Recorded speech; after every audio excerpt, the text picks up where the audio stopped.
15 నెలల క్రితం కొట్టిన దెబ్బకు మతిభ్రమించి కేటీఆర్ మాట్లాడుతున్నాడని విమర్శించారు కాంగ్రెస్ నేత కేకే మహేందర్ రెడ్డి. కేసీఆర్ బీఆర్ఎస్ కు రాష్ట్ర అధ్యక్షుడా లేక జాతీయ అధ్యక్షుడా అనేది ప్రజలకు చెప్పాలన్నారు. రాష్ట్రాన్ని ఇష్టానుసారంగా దోచుకొని ప్రతిపక్ష హోదా పోషించడం లేదని ఆగ్రహం వ్యక్తం చేశారు. అసెంబ్లీలో ఒక ఉపనాయకుని నియమించలేదని దుస్థితిలో బీఆర్ఎస్ ఉందన్నారు.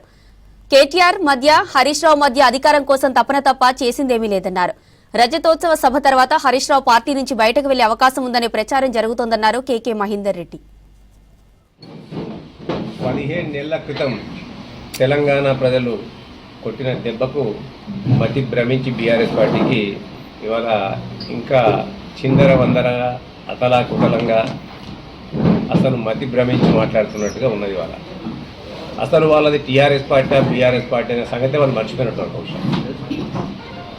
ఇలా కేసీఆర్ గారు రేపు పొద్దుగాల ఏదైతే రజతోత్సవ సభలు పెడుతుండో వరంగల్ వేదికగా వెళ్లే ముందు ఆయన తేడతెల్లం చేయాలి. అసలు ఇది టీఆర్ఎస్ రజతోత్సవ సభన లేకుంటే బీఆర్ఎస్ పార్టీ 2వ వార్షికోత్సవ సభన ఆవిర్భావ సభన వారు తేడతెల్లం చేయాల్సిన అవసరం ఉంది. కేసీఆర్ గారు మరి బీఆర్ఎస్ పార్టీకి జాతీయ అధ్యక్షుడా లేక ఇలా రాష్ట్ర అధ్యక్షుడా? బీఆర్ఎస్ పార్టీ అధికారంలో ఉన్నప్పుడు అయ్యేనెప్పుడు వడగొట్టి నేను కుర్చీ లాక్కున్న సీఎం కూర్చోనక యావా వాళ్ళ బావని ఎప్పటికప్పుడు అడ్డంగా పెట్టుకొని వాళ్ళ బావను ఎంతసేపు దూరం ఉంచాలని యావా. ఇలా అధికారం కోల్పోయింది, అప్పుడు కుర్చీ సాధ్యం కాలే, సీఎం కుర్చీ పార్టీ ఆ పార్టీ కొరకు మళ్ళీ ఇలా కుస్తీ